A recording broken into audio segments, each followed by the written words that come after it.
오늘 아침에는 한 100여 년 전에 100여 년 전에 태어나서 인류 역사에 엄청난 자취를 남겼던 한 분을 먼저 소개하고 말씀을 시작할까 합니다. 바로 마가렛 미첼이라고 하는 분입니다. 이 여인은 미국 남부 조지아주 애틀란타라고 하는 곳에서 태어났고요. 그리 오래 살진 못했습니다. 한 49년, 우리 한국 나이로 50세, 서양 나이로 49세 정도 살았는데요. 어린 시절 이 애틀란타에서 남북 역사와 남북 전쟁, 미국의 남북 전쟁에 관한 이야기를 많이 들으면서 성장을 했다고 합니다. 독서광이었던 이 여인은 성장해서 애틀란타 워싱턴 신학대학에서 공부를 하고 졸업을 했는데, 졸업 후에는 여성 교육에 관심이 많은 그 모친의 뜻을 따라 북부에 있는 명문 여대인 스미스 대학교에 들어가서 의학을 공부합니다. 그 학교에서 공부를 하면서 헨리라고 하는 육군 장교와 사랑을 나누게 됐는데, 그 헨리가 1차 세계대전에 참가하면서 전사하게 됩니다. 그리고 얼마 있지 않아서 그 지역을 유행한 스페인 독감이라는 그 독감의 어머니가 또 세상을 떠나게 됩니다. 학교를 중퇴하고 어린 나이에 다시 고향으로 돌아옵니다. 고향으로 돌아와서 새로운 남자를 만나서 결혼을 하고 5년 동안 한 신문사에서 기자로 활동을 합니다. 그런데 기자로 활동을 하다가 5년쯤 되었을 때 불의의 사고로 발목을 다쳐요. 그때 당시는 지금도 그렇겠지만 기자가 발목을 다치면 뛰어다닐 수가 없잖아요. 그래서 더 이상 기자 생활을 할 수가 없어서 그만 집에 앉아서 평소에 읽던 책 그리고 생각하면서 글을 쓰기 시작합니다. 취미로 소설을 쓰기 시작했다가 점점 그게 빠져들어가고 10년 동안 한 소설을 씁니다. 무려 1037페이지나 되는 장편의 소설을 10년에 걸쳐서 쓰게 됩니다. 소설을 쓴 다음에 두툼한 원고 뭉치를 들고, 컴퓨터가 아니고 손으로 다 썼으니까 두툼한 뭉치를 들고 출판사를 찾아다녔는데 이 무명의 작가가 쓴 소설을 선뜻 받아주는 출판사가 없었습니다. 이곳저곳 전전하다가 7년이라는 시간이 지나갑니다. 그러던 어느 날 애틀란타의 뉴욕에서 가장 큰 출판사 사장이 애틀란타에 왔다가 오늘 기차로 되돌아간다라는 짤막한 기사를 보고 원고를 들고 기차역으로 뛰어갑니다. 마침 기차역에서 기차를 타기 직전에 맥밀런 출판사라고 하는 그 출판사의 사장, 레이슨 사장을 억지로 만납니다. 막 기차에 타려고 하는 사장을 붙잡고, 사장님, 제가 쓴 소설입니다. 꼭 한번 읽어주세요. 그리고 떠맡기다시피 원고 뭉치를 그 사장의 손에 줍니다. 생전 낯선 젊은 여인이 이렇게 뭉치를 가지고 오니까 레이슨 사장은 뭐 어쩔 수 없이 그래요라고 받고서는 기차를 타고서는 그만 선반 위에 올려놓고 관심도 가지질 않고 갑니다. 그런데 이 마가렛 미첼은 바로 우체국으로 뛰어가요. 그때 당시는 우체국에서 전보를 치면 달리는 기차 안에도 전보를 칠 수가 있고, 차장이 그 전보를 승객에게 갖다 주는 그런 시스템이 있어가지고 우체국에 들어가서 바로 사장에게 다시 전보를 줍니다. 사장님, 한 번만 읽어주세요. 승무원이 출판사 사장에게 이 쪽지를 전보를 전달합니다. 사장이 역시 이렇게 보고서는 관심을 주고만 던져버립니다. 그 다음에 조금이 지나니까 또 전보가 오는 겁니다. 사장님, 꼭 한 번만 읽어주세요. 뭐 이런 여자가 다 있어? 신기하네. 그리고 힐끗 한번 쳐다보고 원고 뭉치를 다시 무시해버립니다. 조금 이따 세 번째 또 전보가 옵니다. 사장님, 부탁드립니다. 꼭 한 번만 읽어주세요. 그래서 이 사장이 참 대단한 여자가 다 있다. 그리고는 슬쩍 그것을 끄집어내서 원고를 읽기 시작합니다. 기차가 자기가 내려야 하는 지점을 지나고 종착역까지 가고 다른 사람들이 다 내렸을 때까지 사장은 그만 그 원고에 푹 빠져서 그 소설을 읽고 있습니다. 결국 이 사장이 이것을 책으로 만들기로 마음의 결심을 하고 만들어낸 책이 우리가 잘 아는 Gone with the Wind, 바람과 함께 사라지다 라는 세계적인 명작입니다. 27개 언어로 번역이 됐고 1600만 부가 인쇄가 돼서 팔려나갈 만큼 100여 년 전에 그 글이지만 지금도 읽혀지고 있는 세계적인 명작이 되었다라는 얘기입니다. 이 이야기를 통해서 아주 중요한 교훈 하나를 우리가 얻을 수 있습니다. 우리가 무엇을 하든지 뭘 하든지 간절한 기대와 소망을 가지고 노력을 하면 반드시 그 꿈은 이루어진다라는 것입니다.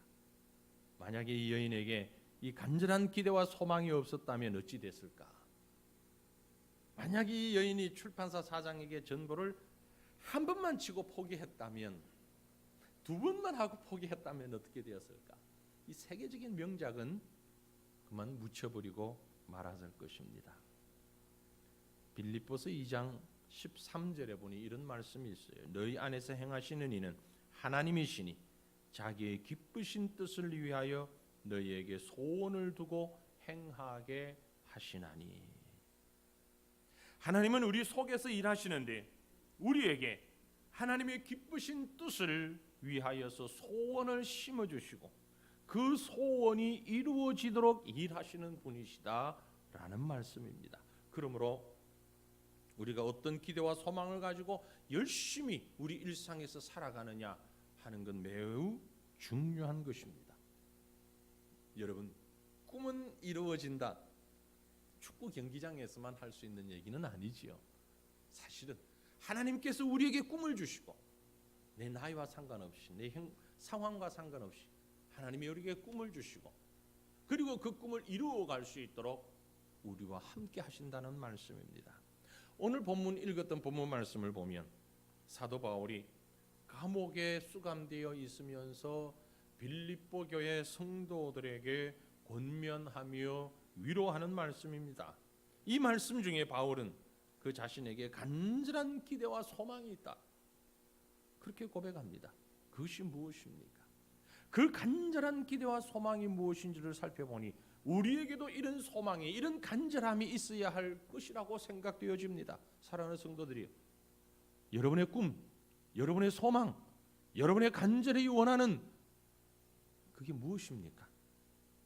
오늘 본 말씀이 우리에게 주고 있는 이런 소망을 가지고 간절한 믿음으로 성숙해가는 저와 여러분 될 수 있기를 바랍니다. 바울이 그렇게 간절하게 소망했던 것, 바로 우리 성도들이 가져야 할 꿈이며 소망이라고 여겨집니다. 그것이 무엇입니까? 첫 번째, 가장 먼저 말합니다. 아무 일에든지 부끄럽지 아니한 소망이다 라는 겁니다. 아무 일에든지. 뒤에 나오는 말씀을 쭉 묵상해 보니 이 아무 일이라고 하는 것이 바로 복음 앞에서 부끄럽지 아니할 그런 소망, 그런 기대를 말하고 있어요. 본문 20절입니다. 나의 간절한 기대와 소망을 따라 아무 일에든지 부끄러워하지 아니하고 지금도 전과 같이 온전히 담대하여 살든지 죽든지 내 몸에서 그리스도가 존귀하게 되게 하려 한다. 아무 일에든지 부끄럽지 아니하는데 그것이 뒤에 나오는 말씀과 연결시켜 보면 바로 자신이 복음 전도자로서 어느 누구 앞에 내어놓아도 이 복음을 전하는 자로 부끄럽지 않기를 원한다라고 소망하는 것입니다. 세상에 완벽한 사람은 없지요. 바울도 마찬가지고. 누구보다도 바울은 흠이 많은 사람입니다. 과거 자신의 이력을 보면 정말 흠이 많은 사람입니다. 그래서 바울이 고백한 그 서신서에 보면은 여러 고백들이 나오는데 오란한 곤고한 사람이로다 그랬어. 복잡하고 너무 힘들다. 내 인생이 힘들다. 그 얘기예요. 바울이라고 해서 늘 거룩하고 뭐 은혜롭고 성령 충만하고 그래서 하늘을 붕붕 나는 듯한 이런 삶을 살았던 것만은 아닙니다. 오호라 나는 곤고한 사람이로다. 막 머리가 아프고 가슴이 답답하고 지금 막 너무 힘든다는 얘기. 자신이 얼마나 괴로웠던지 고백하기를 나는 죄인 중에 괴수다 그렇게 고백했잖아요. 죄인 중에 괴수다. 그러나 그럼에도 불구하고 바울은 그리스도의 복음 앞에서만큼은 부끄럽지 않은 삶을 살고 싶었던 것입니다. 늘 부족하고 늘 허물이 많았지만 그 자신이 전하는 복음만큼은 전혀 부끄러울 게 없는 사람입니다. 저와 여러분도 이런 신앙을 갖기를 원합니다. 바울의 고백이 로마서 1장 16절입니다. 나는 복음을 부끄러워하지 아니하노니 이 복음은 모든 믿는 자에게 구원을 주시는 하나님의 능력이 됨이라. 먼저는 유대인에게요 그리고 헬라인에게로다. 복음을 부끄러워하지 아니한다. 이 말은 그에게 부여된 복음과 그것을 전하는 사명을 감당하면은 부끄러워하지 않는 사람이 되고 싶다는 겁니다.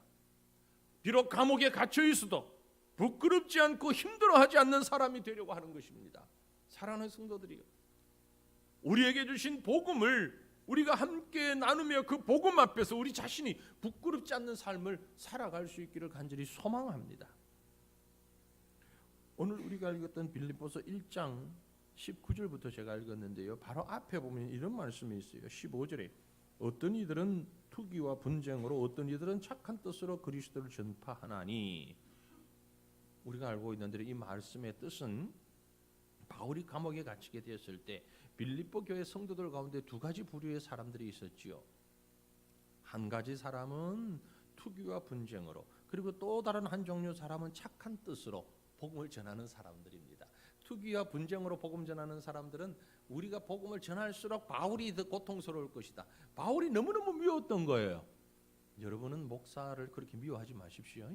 빌립보 교회 성도들 가운데는 목사가 너무 미웠던, 바울이 너무너무 미웠던 사람들이 있었어요. 그래서 감옥에 갇혔다 그러니까 얼큰이 잘 됐다. 이번 기회에 혼나봐라. 그리고 어쩌면 어떻게 하면 저 바울이 더 힘들까 고민을 하다가, 그래 지금 바울이 감옥에 갇히게 된 것이 복음 전하다가 그랬으니까 자꾸 이 복음을 전하다 보면은 봐라 이놈 바울아 너 때문에, 그러면서 바울이 더 감옥 안에서라도 더 힘들 거라, 그 생각으로 복음을 전하는 사람들이 있었고, 또 다른 종류의 사람들은 바울이 그렇게 전하기 원했던 복음, 바울이 너무 존경스러운데 그가 못 전하니까 나라도 가서 전해야지, 그러면서 복음을 전하는 아주 상반된 두 종류의 사람들이 있었는데, 바울이 가만히 보니까 이런들 저런들 이루어지는 건 복음이 전파되는 거예요. 그래서 좋다는 거예요. 그래서 어떤 이들은 투기와 분쟁으로, 어떤 이들은 착한 뜻으로 그리스도를 전파하나니. 여러분, 바울 입장이 한번 되었다고 생각해 보십시오. 빌립보 교회는요, 바울이 감옥 갈 것을 각오하고 위험을 무릅쓰고 개척한 교회입니다. 그래서 빌립보 교회 성도들이 온 힘을 다하여서 바울을 의지하고 돕고 아름다운 사랑의 관계를 맺어야 하는 것이 마땅한데, 그런데 그 사랑으로 양육한 성도들이 바울을 이렇게 미워하고 대적할 때 바울의 마음이 어떻겠습니까? 모르는 사람이 그러는 것도 아니고, 세상 사람들이 바울을 다 대적한다 할지라도, 핍박한다 할지라도 견딜 수 있는데, 사랑하는 성도들이 그를 그렇게 미워한다고 하니, 그를 괴롭힌다고 하니 얼마나 서운한 마음이 들 수 있습니까? 보통 사람 같으면요, 이런 배은망덕한 사람들 아마 마음에 큰 상처를 받았을 거예요. 그런데 바울은 전혀 그런 말을 하지 않아요. 본문 바로 앞에 18절을 보면 이렇게 말씀합니다. 그러면 무엇이냐? 거칠이로 하나 참으로 하나 무슨 방도로 하든지 전파되는 것은 그리스도니 이로써 나는 기뻐하고 또한 기뻐하리라. 아멘, 할렐루야. 어떻게 이럴 수 있을까? 어떻게 이렇게 말할 수 있을까? 전파되는 것은 복음이니 그것만 하면 나는 기쁘다. 바로 이 말씀입니다. 내가 아무 일이든지 부끄럽지 아니하니 라는 말이, 어떤 이유가 어떤 모습이 되든 복음만 전파된다면 오케이, 나는 기뻐하다. 나는 기쁘다. 그 앞에 나는 전혀 부끄러움이 없다. 여러분, 우리 이렇게까지 말할 수 있을까요? 그리스도가 전파되는 것 때문에, 복음이 전파되는 것 때문에 나는 기쁘다. 여러분, 우리의 소망이 어디에 있습니까? 우리의 기대가 어디에 있습니까? 돈, 명예, 지위, 출세. 우리 간절한 소망, 그것과 바울의 그 간절한 소망의 차이가 뭡니까? 하나님이 내게 주신 미션, 하나님이 내게 주신 사명, 복음을 위해서라면 그 앞에 내가 부끄럽지 않다. 이 고백입니다. 많은 성도들이 신앙생활을 취미생활 정도로 하려고 합니다. 어떤 분은 여가생활로 하려고 합니다. 취미생활로 하고 여가생활로 생각하는 분들은 교회가 부여한 직분, 목사, 장로, 권사, 집사, 교사, 구역장, 이런 직분을 하나의 부업으로 생각하게 되는 거지요. 여러분, 전능하신 하나님이 우리에게 주신 이런 영적인 일들은 부업이 아닙니다. 본업입니다. 본업이에요. 바로 그 직분, 그 사역 때문에 하나님께서 우리에게 직장을 주시고 건강도 주신 것이에요. 믿으시길 바랍니다. 이 차이점이에요. 본업과 부업이 뒤바뀌면 부끄러워지는 거지요. 영적인 하나님의 일은 시간 나면 하고 형편되면 할 수 있는 일이 아니라는 거죠. 오해하지 마십시오. 하나님이 우리를 이 땅에 보내신 것 그저 열심히 살고 잘 먹고 잘 사고 평안하고 행복하게 그렇게 살다가 오라고 우리를 이 땅에 보내신 게 아닙니다. 우리가 맡은 사명과 사역은 하나님의 영광을 위해, 하나님의 복음을 위해 부여된 거룩한 미션이며, 우리는 그 미션 때문에, 그 사역 때문에 이 땅에 태어난 것입니다. 그래서 주님이 마지막 심판 때에 우리 앞에서 그렇게 말씀하실 것입니다. 그 주인이 이르되 잘하였도다 착하고 충성된 종아, 내가 작은 것에 충성하였으며 내가 많은 것을 내게 맡기리니 내 주인의 즐거움에 참여할지어다. 이 음성을 들을 수 있는, 이 칭찬을 받을 수 있는 저와 여러분 되시기를 주님 이름으로 축원합니다. 주님이 주신 복음의 이 사역이 본업인 사람들에게 주시는 판결이며 축복입니다. 그러므로 우리는 간절한 기대와 소망이 이 땅에서 얼만큼 출세했느냐가 아니라, 이 땅에서 얼마나 소유했느냐가 아니라, 하나님 보시기에 하나님 앞에서 복음 앞에 얼마나 충성했느냐, 부끄럽지 않는 저와 여러분 되시기를 바랍니다. 다시 본문으로 돌아갑니다. 바울의 간절한 기대와 소망은 그리스도가 존귀하게 되는 소망이었습니다. 역시 20절 말씀에 나의 간절한 기대와 소망을 따라 아무 일에든지 부끄러워하지 아니하고 지금도 전과 같이 온전히 담대하여, 그 다음에 말씀합니다. 살든지 죽든지 내 몸에서 그리스도가 존귀하게 되게 하려 하나니. 바울의 간절한 소망은 바로 이것입니다. 그리스도께 초점이 맞춰져 있습니다. 복음 앞에 부끄럽지 아니할 뿐더러 그리스도를 영화롭게 하는 것, 그리스도를 존귀하게 하는 것, 살든지 죽든지 생명 걸고 자신의 전생애를 통하여서 그리스도가 존귀하게 되게 하는 것, 이것이 목적이라고 고백합니다. 복음 전하는 일에 담대하기를 소망했습니다. 그가 복음 전할 때 얼마나 많은 어려움이 있었습니까? 왜 두려움이 없었겠습니까? 두려움이 있지요.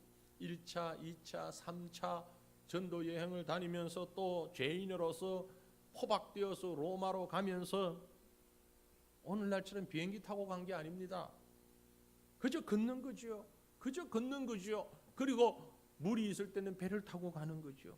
성경 바울의 행적을 기록한 성경 아무리 뒤져봐도 바울이 마차를 탔다라는 것을 추정할 만한 단어가 하나도 없어요. 말을 타거나 마차를 타고 이동했다고 기록된 것이 하나도 없어요. 혹 할 수도 있었겠지만 거의 대부분은 걸어서 갔다라는 얘기예요. 걸어서 다녔다는 얘기예요. 얼마나 대단합니까? 얼마나 큰 고생을 했을까요? 그런데다가 가는 곳마다 환영받았느냐? 그것도 아닙니다. 그를 맞이한 사람은 아무도 없었고, 있다면 예수님을 배척하는 유대교인들과 바리새인들, 그들이었어요. 이방인들이었어요. 오죽하면 바울이 텐트를 만들면서 그 기술을 가지고 직업을 가지면서 전도했을까? 우리는 그저 막연하게 참 자비랑 선교 이런 얘기를 하는데 먹고 살려고 한 거예요. 굶어 죽지 않으려고 그거 하면서 전도한 거예요. 어쩌다가 복음을 받아들이고 믿는 사람이 생겼지만 또 그들 가운데는 바울을 대적하는 자들도 있었어요. 바울을 죽이려고 따라다녔던 사람들이 허다합니다. 여러분, 누가 여러분을 죽이려고 따라다니는 사람이 있다고 한번 생각해 보세요. 어떨 것 같아요? 그러나 바울은 담대하기를 소망했습니다. 내가 어떻게 되든 그리스도가 존귀되기를 위하여. 사랑하는 성도들이여, 오늘 주님이 다시 오실 날이 임박했습니다. 세상 진행되어가는 모습을 보십시오. 부모와 자식이, 형제가 서로 살기가 가득합니다. 온갖 지진과 화산과 처처의 기근이, 자연재해가 끊이지 않습니다. 전쟁의 소문이 끊이지 않습니다. 사람들은 말합니다. 말세야, 말세야. 무슨 말입니까? 주님 오실 때가 다 됐어. 바로 그 얘기입니다. 지금 가장 시급한 건 뭐냐? 그리스도가 존귀함을 받기 위하여서 우리가 최선을 다하는 이것입니다. 이 땅에 얼마나 많은 사람들이 그리스도를 무시하고 있는지 몰라요. 그리스도를 무시하고 있어요. 그분이 어떤 능력을 가졌는지, 어떤 고귀한 분인지를 깨닫지를 못합니다. 무관심한 정도를 지나쳐서 적극적으로 그리스도를 핍박하려고 애를 씁니다. 우리가 해야 할 일이 무엇입니까? 그리스도를 증거하는 일입니다. 한 명이라도 더 많은 사람들이 그리스도를 존귀하게 여기도록 만들어야 합니다. 여러분, 우리나라를 포함하여서 이 시대의 많은 나라들이 복음을 적극적으로 대적하고 있습니다. 최근에 중국과 인도의 많은 선교사들이 지금 추방당하고 있습니다. 엄청난 위험을 부딪혀오고 있습니다. 확인 지금 공식적인 정보는 아닙니다만은 비공식적인 정보에 의하면 내년 상반기 중으로 중국에 있는 한국 선교사를 다 내보내겠다, 이런 얘기가 공공연하게 나오고 있습니다. 지금 각 선교기관이나 선교단체마다 긴장하고 있습니다. 우리 교단 선교사도 중국 선교사가 한 60여 명 있었습니다. 이미 한 10여 명은 지금 쫓겨났습니다. 나머지도 지금 언제 어떤 모습으로 지금 그 자리를 잃어버릴지 모릅니다. 한때 중국이 참 선교의 황금어장이었습니다. 그런데 어느덧 문이 서서히 닫혀지고 있습니다. 인도가 너무너무 넓은 광활한 대륙 황금어장이었는데 지금 인도 선교사들이 발을 붙이지 못하고 있습니다. 지금 대부분 그렇게 나온 선교사들이 동남아나 인도 차이나 반도 쪽으로 몰려갑니다. 말레이시아 혹은 버마, 지금 그 다음에 또 인도네시아, 캄보디아, 미얀마가 버마죠. 그런 쪽으로 지금 몰려가고 있습니다. 그러나 언제까지 그곳이 그렇게 열려 있을 거라고 생각하지 못합니다. 무슨 말씀입니까? 기회가 지나가기 전에 해야 한다라는 얘기입니다. 형편되면 하자, 여유 있으면 하자. 그러다가 주님 오십니다. 그러다가 주님 오신다고요. 천천히 하자. 언제 닫혀질지 모릅니다. 기회가 지나가기 전에 그리스도가 증거되고 그리스도가 존귀히 여김을 받아야 하는데 지금 이 땅에부터 그 옥새가 점점 죄어오고 있는 것을 우리는 보게 됩니다. 나중에 천천히 좀 정신 차리면 아닙니다. 어떤 분들이, 목사님들이 그런 농담을 하더라고요. 우리나라의 큰 교회 목사님들은 비저의 사자가 많다고. 빛의 사자가 아니고 비저의 사자가 많다고. 교회마다 웬만큼 큰 교회는 빚 없는 교회가 없다는 거죠. 그래서 빚 갚아야 할 부채, 빚의 사자라고. 어쩔 수 없이 우리 교회도 빚을 가지고 있고 또 가져야 되는 형편이 오고 있습니다만 빨리 이것을 해결해야 하고, 참 그 얼마나 아까운. 저는 우리 교회도 지금 마찬가지입니다. 현재 입장은 이렇게 상가나 개척하고 있는 교회들을 보면 참 안타까운데 속이 쓰려요. 그 성도들의 정성으로 모아진 헌금들이 집세로 다 나가버려, 이자로 다 나가버려. 얼마나 아깝습니까? 지금 그렇게 그 돈이 그렇게 나가야 될 일이 아니잖아요. 참 우리도 지금 집세 주고 있는데 어쩔 수 없는 상황에서 우리 총회 선교부도 마찬가지예요. 지금 그 센터를 이렇게 하고 난 다음에 빚이 많아요. 그러니까 이자로 나가요. 이자 갚는다고 급급해요. 지금 이 고귀한 헌금을 참 성도들이 얼마 피땀 흘려서 어렵게 이렇게 낸 그 헌금을 여기에 우리가 허비해야 하는가? 아니라는 거죠. 어느 장로님이 제게 그런 말씀을 하십니다. 꽤 됐는데, 목사님 우리 예배당 짓고요, 의자 없으면 뭐 없는 대로, 겉에는 없으면 없는 대로 그렇게 그만 살고 지내고 그거 할 돈으로 선교지 교회 지으는 게 더 낫잖아요. 와, 제가 얼마나 감동했는지. 장로님 맞습니다. 그렇게만 할 수 있다면 그렇게 하고 싶습니다. 목사가 그 말 해야 되는데 오늘 장로님이 그 말씀 하시더라고요. 우리가 먼저 해야 할 일이 지금 그 일인데 또 그럴 수만은 없는 상황을 우리가 다 이해는 하지만 우리의 중심만큼은 그리스도를 존귀하게 여김 받도록 온 세계 도처에 이 땅에서 이 일을 우리가 감당해야 하지 않겠는가? 우리의 소망이 무엇입니까? 우리의 간절한 기대가 무엇입니까? 그리스도의 이름이 존귀하도록 최선을 다하십시다. 우리가 할 수 있는 길이 무엇인가를 찾아서 바로 그 길을 향하여서 그리스도가 존귀히 여김 받도록 우리의 소망을 가지는 그런 은혜가, 그런 교회가 될 수 있기를 주님의 이름으로 축원합니다. 그러기 위해서는 오늘 마지막 본문의 말씀에 바울의 소망은 바로 여기에 에너지가 있었습니다. 그리스도가 내 안에 사는 것입니다. 사랑하는 성도들이여, 저와 여러분의 심령 가운데 그리스도가 내주하시기를 축원합니다. 그래야만 할 수 있는 일입니다. 본문 21절에 뭐라고 했습니까? 이는 그 말은 앞에 했던 모든 말씀들의 이유를 얘기합니다. Because 혹은 for. 이는, 그 이유는 내게 사는 것이 그리스도니 죽는 것도 유익함이라. 아멘. 사는 것이 그리스도니 죽는 것도 유익함이라. 내 속에 그리스도가 충만하게 계신다는 얘기예요. 바울은 자기가 낮아지고 그래서 죽는 일이 있게 된다 할지라도 그리스도의 이름이 높이 드러나게 된다면, 그리스도의 이름이 널리 알려지게 된다면 얼마든지 그렇게 하겠다라고 고백하는 거죠. 이유가 뭡니까? 내 속에 그리스도가 계시기 때문이다. 그래서 바울은 고린도 교회에 편지하는 그 내용에 보면 우리가 성전이라고 그랬어요.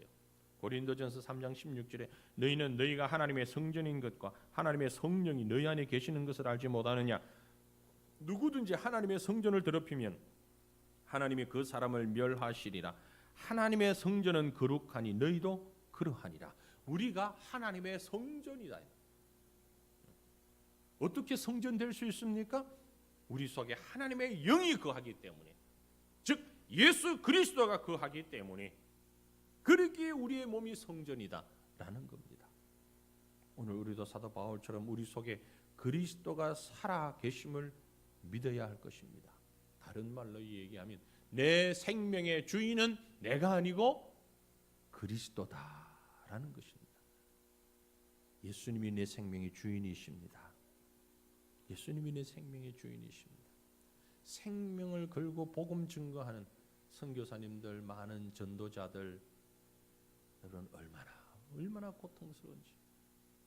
지난 주간에도 제가 한 곳에 가서 저녁 시간에 특강을 했는데 선교하는 교회, 또 그것을 얘기하면서 선교사들의 애환에 대해서 조금 말씀을 드렸어요. 다는 얘기를 못하지만 저 경기 서쪽에 교회들 몇 교회 모아서 우리 선교 실무자 교육 하면서 그 얘기를 했습니다.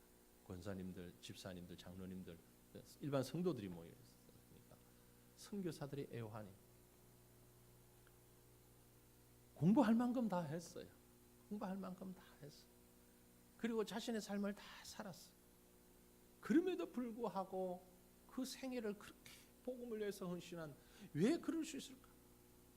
그 안에 예수님이 살아계시기 때문에. 그 안에 지금은 돌아가셨겠습니다마는 제가 그분을 살아계신 그분을 뵀는데 꽤 오래전에 한 20여 년 전에 90이 넘었으니까 분명히 돌아가셨겠죠. 닥터 코딩턴이라고 미국 선교사님이었는데 그분이 우리나라에서 한 20년 사역을 했던 분입니다. 전주 예수병원의 설립자였습니다.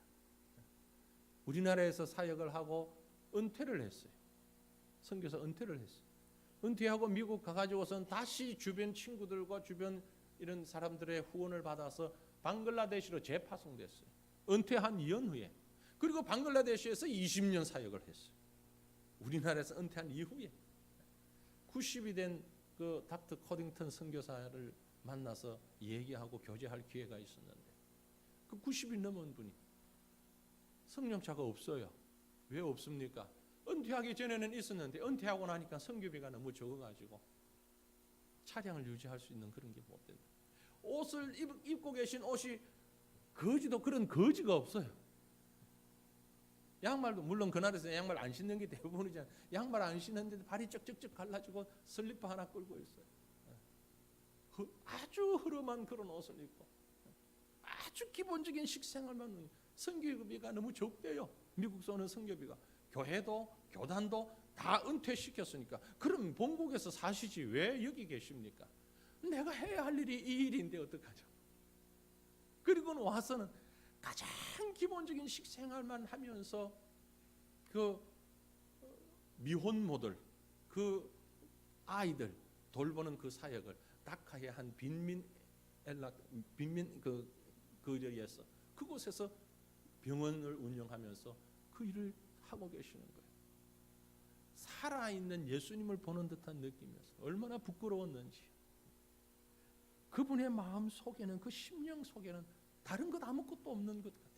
예수님밖에 없는 것 같아요. 예수님밖에. 그래서 그 강의를 하고 얘기를 하는데 예수님만 계신 것 같아요. 예수가 마음에 계시니까 그렇구나. 제가 최근에 나온 영화나 이런 것들 보면서 뭘 생각했는지 아십니까?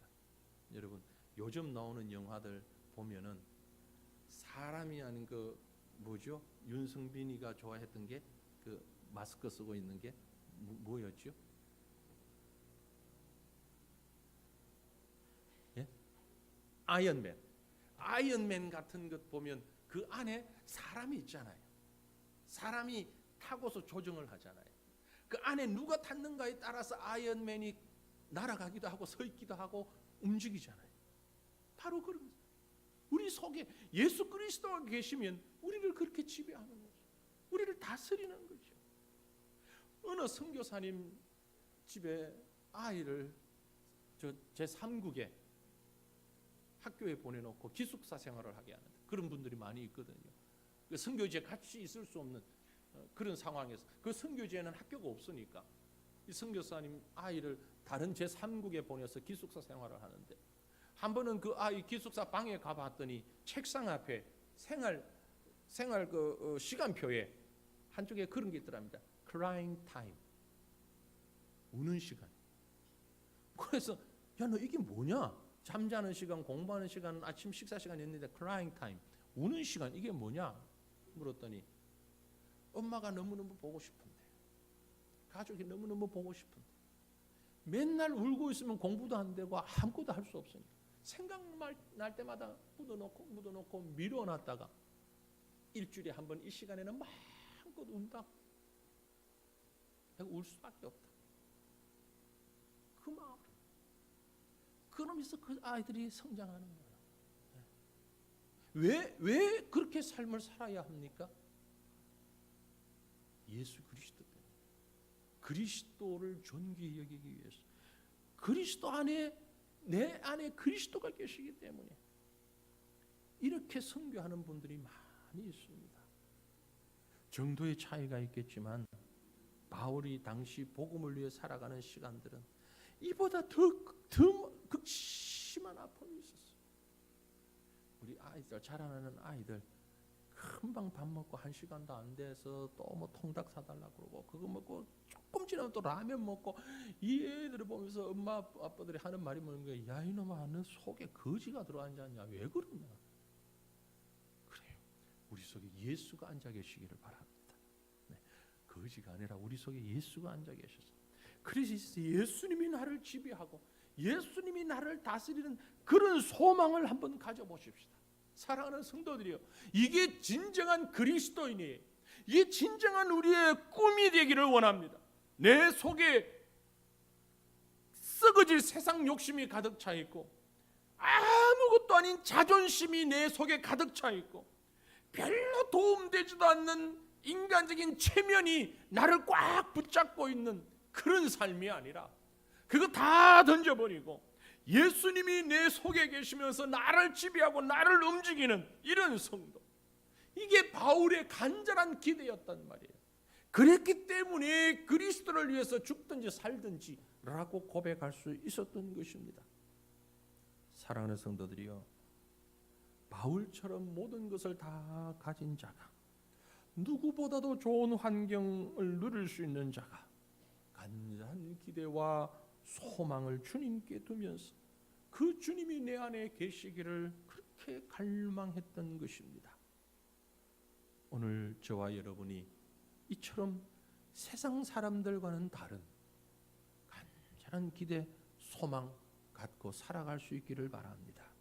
예수 그리스도가 내 속에 좌정하시고 주인 되어주시고 영광 받아주시고 말씀하시고 나를 다스리시고 그런 삶을 살아가는 저와 여러분이, 우리 교회가 될 수 있기를 간절히 축원합니다.